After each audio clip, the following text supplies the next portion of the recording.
the most interesting pageant content is back. Nel 2204, your pageant blogger host. Subscribe. Magandang araw Pilipinas and good day pageant lovers. Patuloy ang pasabog ng isa sa pinakamalakas na kandidata ngayong taon para sa korona ng Miss Universe Philippines 2026. Ito ay walang iba kundi si Bea Milan Winderski. Habang papalapit ang kompetisyon, lalong umiingay ang pangalan ni Bea sa pageant community. Marami ang nagsasabi na malaki ang tsansa niya na maging successor ng ating reigning queen na si Maria Atisa Manalo. Bakit nga ba malakas si Bea?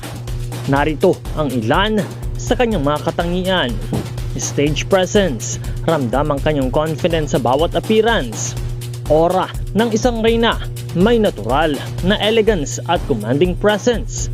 The communication skills, kapansin-pansin ang kanyang composure at clarity sa pagsagot. Support system, solid ang backing at parami ang supporters niya online. Sa mga nagdaang events at photoshoots, makikita ang transformation at dedication ni Bea. Talagang pinaghandaan niya ang laban, hindi lang sa pasarela, kundi pati sa advocacy at overall performance.